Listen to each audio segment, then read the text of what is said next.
Generator Siglent otrzymałem do testów dzięki uprzejmości firmy NDN. Serdecznie dziękuję. Cześć, witam w laboratorium metrologii. Z dzisiejszego filmu dowiecie się, dlaczego kupując przyrząd pomiarowy, często za duże pieniądze, nie warto kierować się reklamą, zapewnieniami producenta, czy nawet specyfikacją techniczną, że to nie wystarcza. Z tego filmu dowiecie się w końcu, dlaczego warto oglądać takie recenzje jak ta.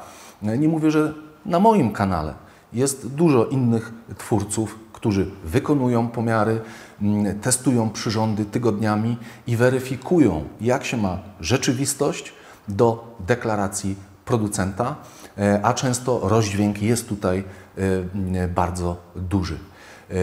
Należy więc krytycznie podchodzić zawsze do tego, co mówi nam producent. Jak wiecie, jakiś czas temu wybrałem nowe oscyloskopy do laboratorium metrologii. Były filmy na ten temat i tym oscyloskopem jest Siglent SDS 814X HD. Testuję go już któryś miesiąc i nadal jestem z niego zadowolony. Ale w międzyczasie okazało się, że trzeba wymienić również generatory w laboratorium, ponieważ te, które są, psują się lawinowo i muszę zakupić też nowe generatory. No i pomyślałem sobie, że przetestuję dwa przystępne modele Siglent 1032X Plus i Rigol DG1022Z, parametrami zbliżone do siebie produkty. I zrobię dla Was testy, tak jak zresztą zawsze. Testy i zobaczycie, ile błędów i niedociągnięć wykryłem w jednym z tych generatorów. I to takich poważnych błędów, które w zasadzie eliminują ten generator według mnie z praktycznego użytku, pomimo świetnych tutaj zapewnień ze strony producenta. Zanim przejdę do meritum, dwie jeszcze krótkie sprawy. Przede wszystkim witam wszystkich nowych patronów, którzy dołączyli do wsparcia kanału na serwisie patronite.pl. Pozdrawiam Was serdecznie. Ostatnio przybyło dużo osób.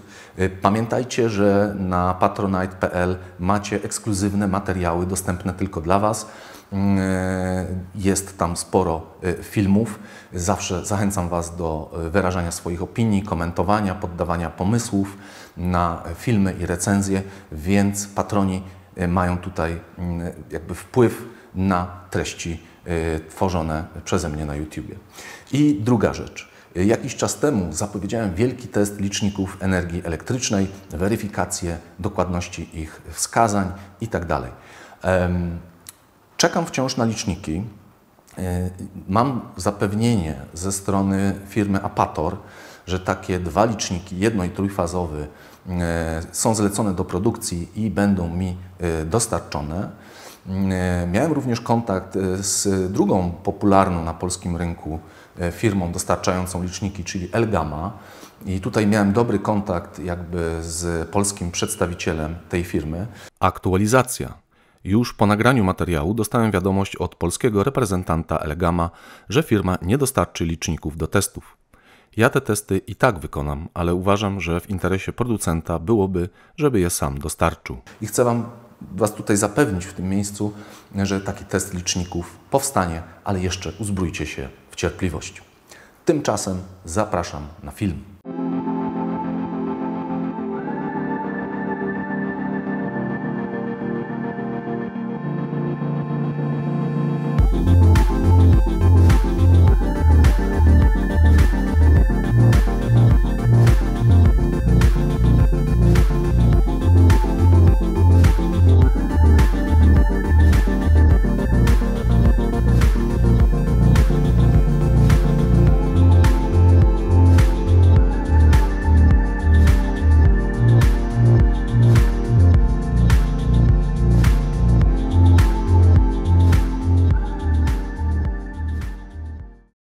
Zerknijmy na specyfikację obydwu generatorów, którą teraz widzicie na ekranie. Generalnie przyrządy są do siebie podobne pod tym względem. Zwraca uwagę mniejsza maksymalna częstotliwość sygnału typu rampa w przypadku Rigola. Z kolei liczba bitów przetwornika cyfrowo-analogowego to 16 do 14 na korzyść Siglenta. To decyduje o jakości sygnału na wyjściu. Podobnie jest z częstotliwością próbkowania. 1 gigasampli na sekundę dla Siglenta w stosunku do 200 megasampli dla Rigola, choć przy Siglencie jest tajemniczy dopisek interpolation, co może wskazywać na sztuczne zawyżenie liczby próbek na sekundę. Przyglądnijmy się na początek płytom czołowym tych generatorów. Pierwsze, co się rzuca w oczy, to to, że Rigol ma dużo mniejszy ekran niż Siglent. Natomiast na tym Rigolu są wyświetlane jednocześnie parametry obydwu sygnałów. Jeśli chodzi o Siglenta, to jest to tylko jeden sygnał i żeby podglądnąć parametry drugiego sygnału, trzeba przełączyć się jakby na drugą zakładkę. To jest bardzo wygodne tutaj. To, że jednocześnie widzę parametry obydwu sygnałów i uważam, że ta przestrzeń wyświetlacza w Rigolu jest dużo lepiej wykorzystana niż tutaj, bo popatrzcie, ile tu jest wolnego miejsca. No, duża ikona kształtu sygnału, ale to miejsce jest niewykorzystane. Można było ten ekran podzielić na pół i tu wyświetlić parametry jednego, a tu drugiego sygnału. Tymczasem tak nie jest, trzeba się przełączać i uwierzcie mi, że to jest niewygodne. Często pracujemy na dwóch sygnałach w laboratorium, przełączamy się, regulujemy raz jeden, raz drugi kanał i mając podgląd jednocześnie na obydwa kanały wiem, jakie parametry ustawiam. Więc tutaj mały plusik a właściwie może duży dla Rigola. Kolejna rzecz, jeśli chodzi o klawiaturę, no wszędzie mamy klawiaturę numeryczną, mamy pokrętła, są te przyciski kontekstowe, natomiast w Rigolu tu mamy dedykowane przyciski do zmiany kształtu sygnału. Tutaj tego nie ma. Trzeba użyć dodatkowego przycisku Waveform i dopiero teraz mogę wybierać sobie kształt sygnału. Za każdym razem muszę nacisnąć ten przycisk Waveform. I tu znowu plus dla Rigola, dlatego że tu bezpośrednio zmieniam sobie kształty szybciutko, a tu uwierzcie, że jeżeli jestem w jakimś menu, zmieniam parametry, nastawy i chcę nagle zmienić kształt sygnału, no to trzeba znowu przejść do Waveform, zmienić to. Jeżeli jestem w jakimś innym menu, to jeżeli chcę wyświetlić znowu parametry sygnału, muszę nacisnąć znowu drugi dedykowany przycisk, żeby wrócić do parametrów typu częstotliwość, amplituda. Natomiast tu te parametry też cały czas są wyświetlane. Mam do nich cały czas dostęp, więc jeśli chodzi o taką obsługę, to tu w tym Rigolu jest dużo lepiej. A na prostocie obsługi mi zależy, dlatego że te urządzenia będą obsługiwać studenci, którzy pierwszy raz będą być może mieli z tym przyrządem styczność i to po prostu musi być łatwe, intuicyjne, a nie taka klikologia jak tutaj. Więc to jest jakby pierwsza rzecz. Teraz popatrzmy sobie, w jaki sposób można regulować nastawy danego kanału. Tu oczywiście z klawiatury mogę wprowadzić daną wartość, wybrać jednostkę, wielokrotność tej jednostki. Podobnie jest tutaj. Natomiast bardzo często jest tak, że trzeba regulować precyzyjnie, nie wiem, częstotliwość czy amplitudę, no najczęściej częstotliwość. I popatrzmy teraz na Rigola. Tutaj, robiąc to pokrętłem, mogę to robić w dosyć precyzyjny sposób. To znaczy tymi strzałkami zmieniam sobie położenie kursora na danej pozycji dziesiętnej, że tak powiem.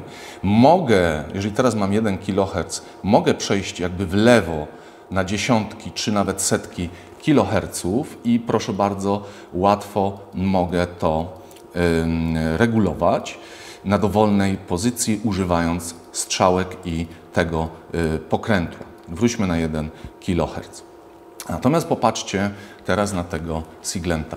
Po pierwsze, jeżeli jestem na przykład na zakresie kiloherców, to używając strzałki nie mogę przesunąć tego kursora w lewo, żeby zmieniać dziesiątki czy setki kiloherców. Nie da się.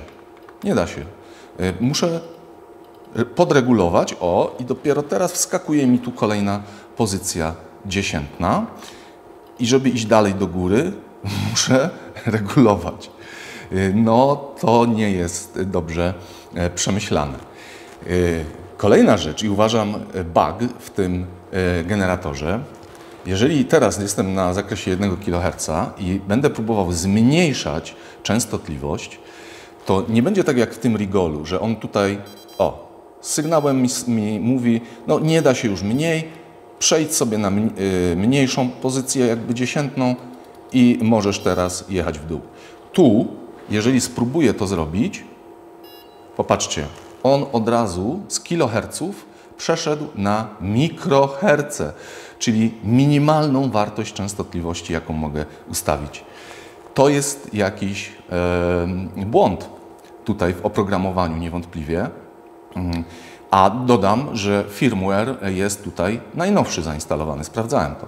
Teraz jeżeli chcę wrócić na kiloherce, to popatrzcie, nie mogę znowu strzałką przejść, tylko reguluję mikroherce. Od mikroherców w górę muszę kręcić, żeby przejść wyżej. Oczywiście ktoś powie, no przecież masz klawiaturę.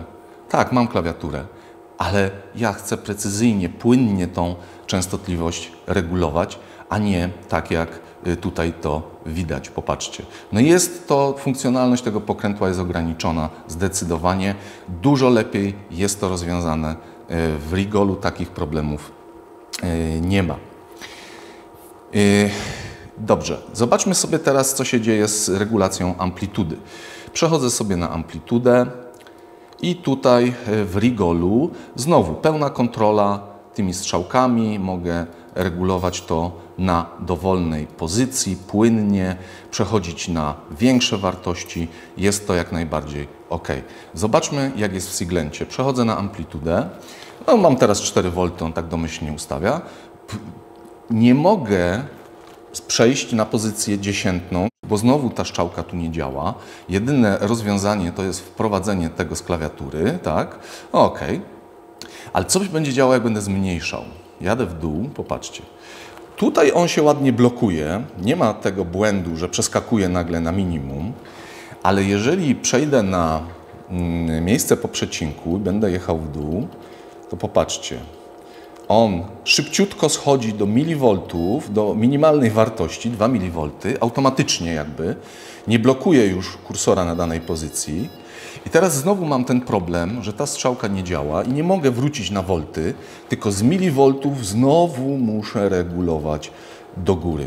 No to jest tutaj, to jest drugi błąd, uważam, w tym sterowaniu, bo no, muszę użyć klawiatury i znowu przejść do góry. Ktoś powie, że tutaj szukam dziury w całym. Nie, uwierzcie mi, jeżeli się prowadzi zajęcia, czy pracuje się i trzeba przestrajać generator, to tu powinna być pełna kontrola nad tym. Szybciutko, pyk, pyk, przechodzę, zmieniam. Nie ma czasu na, nie wiem, wracanie, klawiatura, potem znowu regulacja. To wszystko robi się pokrętłem i tu w tym Rigolu jest pełna kontrola. Te same problemy w Siglencie tyczą się offsetu, jeżeli będziemy zmieniać, czy fazy, też te problemy występują, więc tutaj no niestety, ale duży minus, jeśli chodzi o obsługę tego generatora. A teraz pokażę Wam jeszcze jeden błąd, który znalazłem, kolejny błąd w tym Siglencie. Przyglądnijmy się najpierw Rigolowi. Wrócę sobie z amplitudą na 1 V peak to peak i teraz będę zmieniał kształt sygnału z sinusa na prostokąt. Mamy zachowaną wartość 1 V peak to peak, na rampę mamy zachowaną tą wartość, nawet dla arbitralnych. Bardzo ładnie. Jeżeli teraz amplitudę wybiorę jako wartość skuteczną, czyli VRMS, no to przełączając się między kształtami sygnału, znowu ta ustawiona wartość RMS jest zachowana jakby, tak? No tak powinno według mnie być. Natomiast popatrzcie, co się będzie działo w Siglencie. Ustawię sobie amplitudę 1 V peak to peak, teraz waveform, będę zmieniał kształty sygnału, ta wartość jest zachowana. Popatrzcie, ile się trzeba tu naklikać, za każdym razem muszę nacisnąć ten przycisk. Ale dobra, ta wartość jest zachowana peak to peak. Ale jeżeli jako amplitudę wybiorę nie peak to peak, tylko RMS, to teraz popatrzcie, zmieniając kształt sygnału, on z jakichś powodów zmienia wartość tej amplitudy. Był 1 V dla sinusa, a teraz mam 0,8 V RMS dla trójkąta, 1,4 V dla prostokąta i 1 V dla sinusa. Dla każdego kształtu sygnału jest coś innego. Dla arbitralnych w ogóle jest 2,8. Nagle wskoczyło mi tu peak to peak. Dlaczego? Dlaczego tak się dzieje? Nie rozumiem tego. Teraz w ogóle zmieniło się na peak to peak. Nawet wcześniej tego nie zauważyłem. Muszę za każdym razem, jak zmienię kształt sygnału, tak, to muszę przejść do parametrów amplituda i wyrównać to do wartości, której chcę. No to jest jakiś kolejny błąd tego oprogramowania. On po prostu zawsze trzyma wartość peak to peak. I jeżeli zmieniamy RMS, no to jeżeli zmieniamy kształt sygnału, on nam zmienia wartość RMS, utrzymując założoną jakąś tam wartość peak to peak. No niestety to jest znowu kolejny problem tego generatora. Chyba nie powiedziałem tego wcześniej, ale generatory takie są w stanie generować sygnały o dowolnych kształtach. Użytkownik może sam w programie komputerowym zdefiniować kształt sygnału i wgrać go do generatora. To ważna cecha tych generatorów i stąd ich nazwa – arbitralne. Jak działa taki generator? Nagrałem o tym długi fragment filmu w laboratorium, ale postanowiłem ten wątek skrócić. W generatorach arbitralnych jest wykorzystywana bezpośrednia synteza cyfrowa DDS od Direct Digital Synthesis. Jest to dosyć skomplikowana metoda generacji sygnału analogowego na podstawie sygnałów cyfrowych. Tu przedstawię tylko ideę na prostym przykładzie. Po lewej stronie mamy licznik cyfrowy taktowany sygnałem zegarowym, który generuje monotonicznie narastające n-bitowe liczby. Po prawej stronie mamy przetwornik cyfrowo-analogowy, który zamienia te liczby na odpowiadające im wartości napięcia, czyli sygnał analogowy. Ponieważ licznik generuje liczby cyklicznie i liniowo od minimum do maksimum, to na wyjściu dostajemy napięcie o kształcie tzw. rampy. Taki syntezator może zbudować każdy, kto posiada Arduino i kilka rezystorów, które pełnią tu rolę przetwornika cyfrowo-analogowego. A propos, dajcie znać w komentarzach, czy chcecie filmy o pomiarowym wykorzystaniu Arduino. No dobrze, ale jak uzyskać sygnał o dowolnym kształcie? Teraz rolę licznika pełni tzw. akumulator fazy. Kluczowym elementem jest LUT, czyli Look at Table, tablica zawierająca predefiniowane próbki sygnałów o różnym kształcie. Akumulator fazy wskazuje, które próbki z LUT mają być przekazane do przetwornika cyfrowo-analogowego w celu analogowej dekonstrukcji sygnału o danym kształcie. To tak w wielkim skrócie. Kwestia zmiany częstotliwości i amplitudy tak generowanego sygnału daleko wykracza poza treść tego filmu. Podglądnijmy sobie sygnały. Co ja tutaj ciekawego odkryłem? Otóż chciałem użyć tego Siglenta w poprzednim filmie na temat metody reflektometrycznej, pomiaru długości kabla itd. W związku z tym zacząłem go dosyć mocno eksploatować. I zaraz Wam pokażę, co tutaj odkryłem. Najpierw jednak sygnały z Rigola.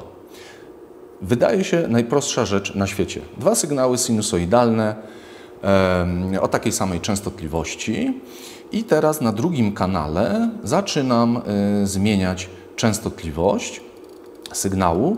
No, w związku z tym on zaczyna się oczywiście przesuwać, no bo nie synchronizuje się dobrze do tego drugiego sygnału.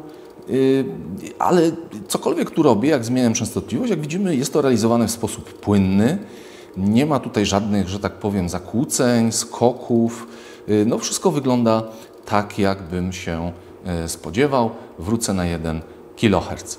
A teraz zobaczmy to samo dla Siglenta.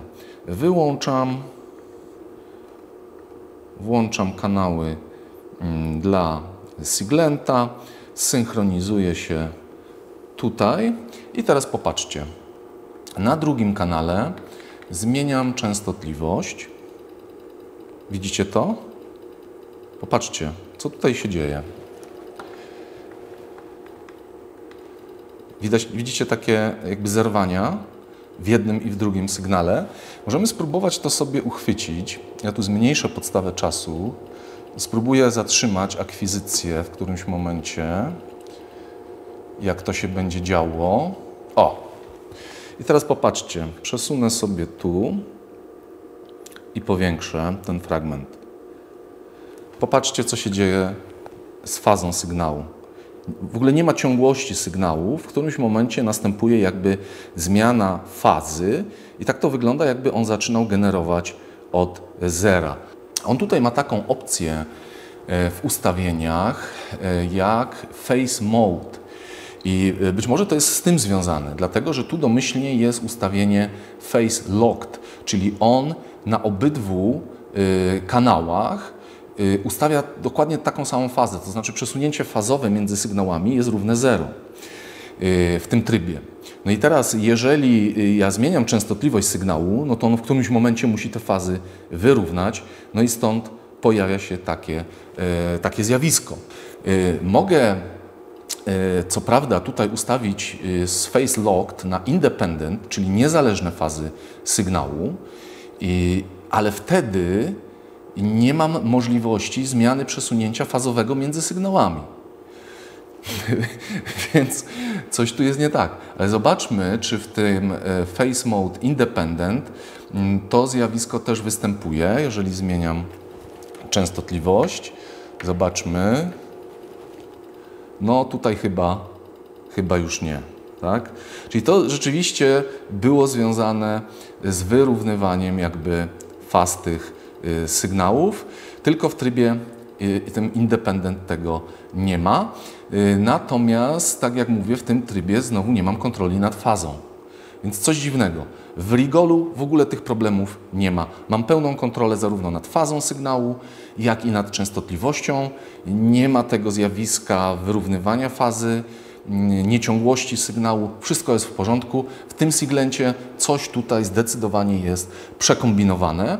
Zresztą, jeżeli wrócę sobie na teraz częstotliwość 1 kHz i zmienię z powrotem na Phase Mode Locked, tak żebym mógł zmieniać fazę sygnału, to popatrzcie teraz, co się będzie dziać, jak będę zmieniał fazę sygnału.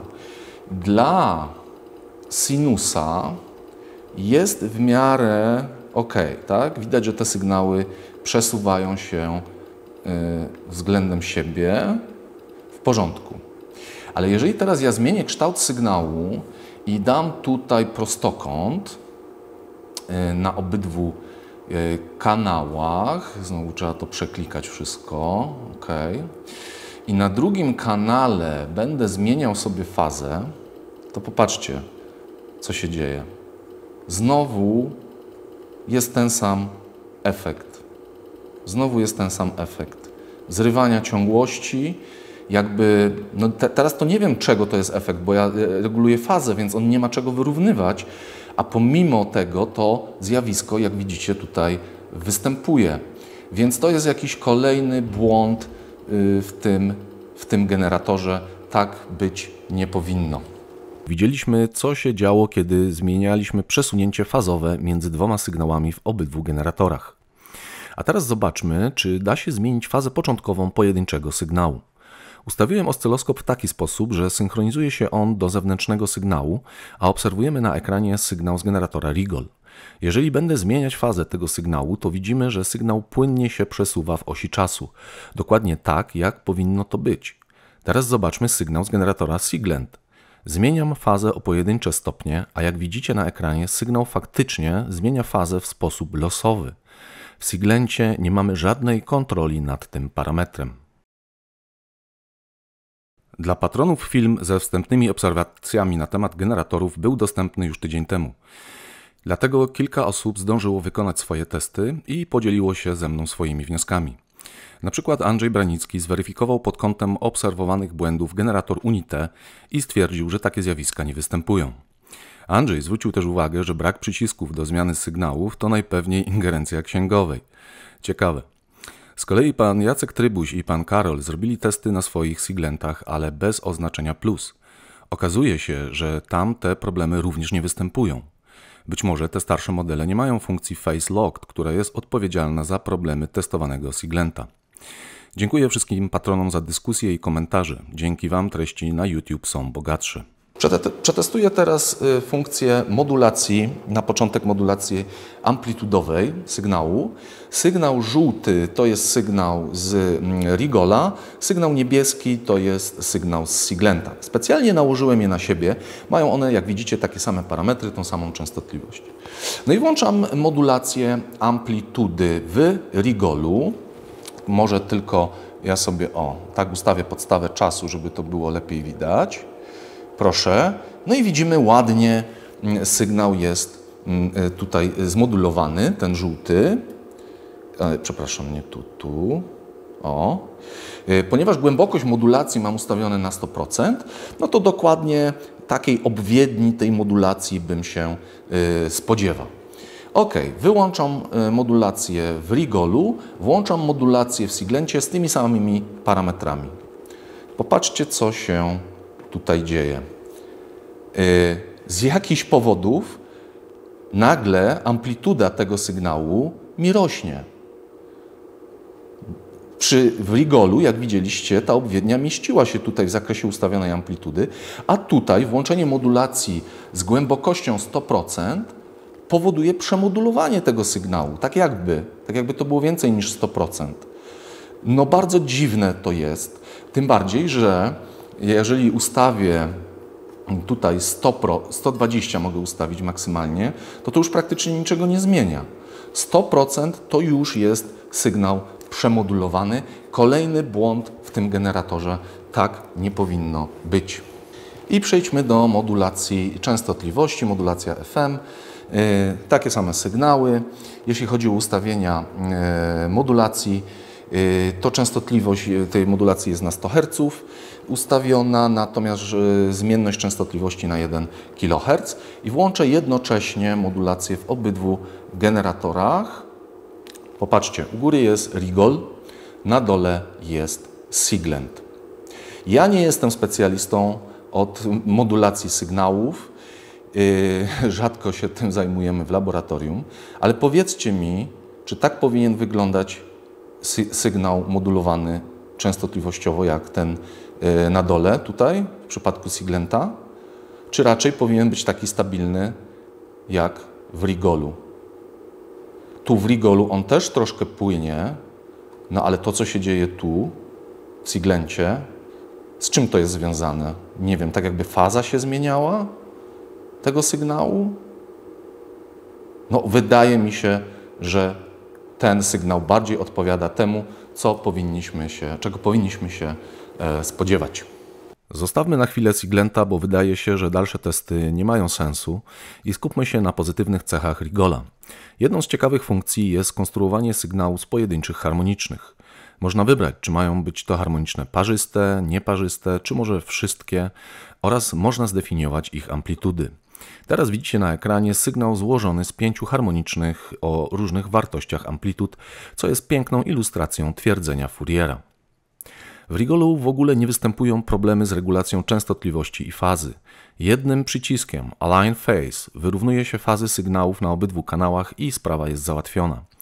Ustawienia generatora są bogate. Na pewno często korzysta się z nastawy wartości impedancji obciążenia. W zależności od tego, jaką impedancją generator jest obciążony, ustawiamy tu High Z lub na przykład 50 ohmów. Tytułem podsumowania. Ja, słuchajcie, mam chyba jakiś problem z Siglentem generalnie, dlatego że jeżeli chodzi o oscyloskopy, no to oni od oscyloskopów zaczynali i widać, że w tym są najlepsi. Rzeczywiście te oscyloskopy, które przeszły przez moje ręce, są w porządku. Natomiast jeśli chodzi o ten generator, no to w ogóle chyba nie będę już tego komentował. Przyznam szczerze, że się zirytowałem strasznie w trakcie jego testów. Natomiast mam też problemy z multimetrem. Chyba to jest 3065X, 6,5 cyfry, który kupiłem jakiś czas temu, zresztą też był jego test na kanale. I im dłużej go używam, tym mam coraz większe wątpliwości do wskazań tego przyrządu. Więc mam tu pewien problem. Oscyloskopy tak, ale czy inne przyrządy? Chyba nie. Ja w ogóle chyba zrobię o tym film, to znaczy porozmawiamy sobie o różnych markach, o jakości tych przyrządów. No, przeszło troszkę przez moje ręce i Rigoli, i Siglentów, i Keysightów, i Unité.